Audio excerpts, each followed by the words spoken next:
Hello, everyone. This is Al Fadi, and we welcome you to a continuation, of course, of this fascinating series that we have entitled Holes in the Narrative.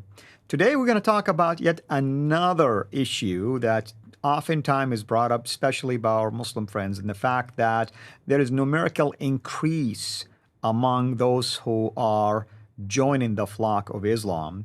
Well, we are going to talk about the numerical decline when it comes to that, and we have no better than our brother Mel to join us here virtually and address this issue. So the question is this: why Islam is set to go into numerical decline?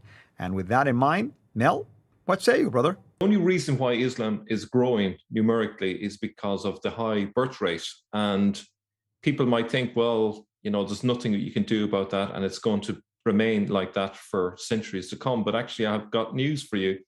That is not the way it looks going into the future. So that's the first thing. So expansion of Islam through birth rate, it's not something that Islam can depend on for much longer.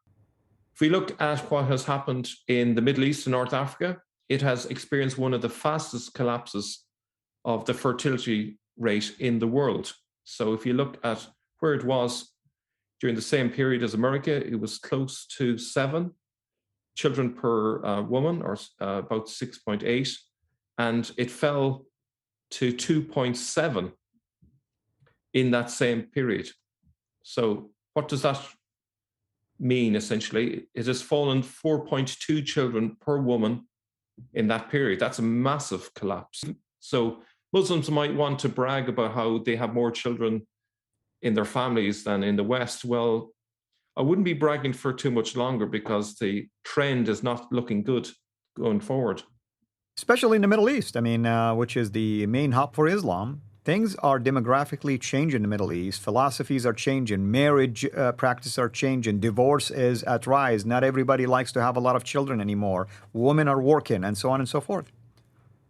Now, if you look at the trend, you can see that eventually, going forward, there's going to be a point where the fertility rate will dip below the replacement rate, and then forward, it's going to simply get worse and worse. That's right. And what's that going to mean? It's going to mean that the overall population in the Middle East and North Africa will eventually reach a peak, same as it happened in Europe, the same as it happened in the US. And then, like those other places, it will also go through the same decline of population. This is inevitable.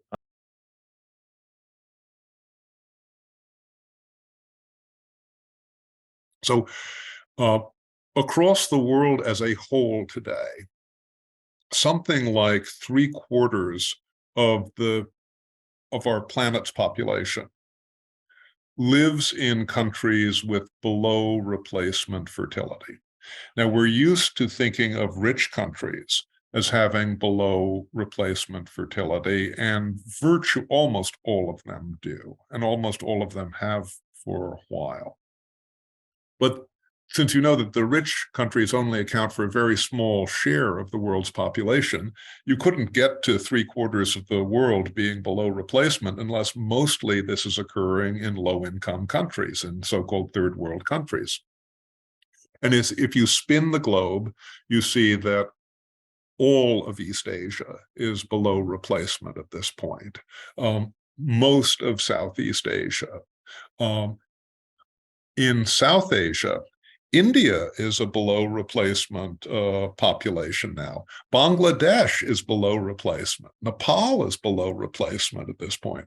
An awful lot of countries in the Middle East, in the Ummah, are below replacement. Turkey, Iran, Morocco, places you wouldn't necessarily expect.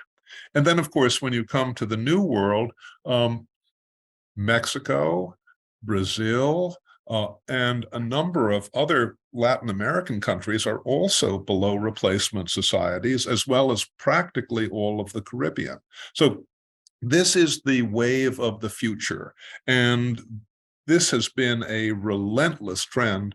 There doesn't seem to be any end in sight. demographers don't have any good theory for how low things go. What demographers do is they look in the rearview mirror and they say, oh, we know it can go this low now. We know that, for example, last year, we know that in South Korea, the population of South Korea could end up with on a tempo of just 0.8 births per woman per lifetime, when you need almost 3 times that level for a society just to have stable population.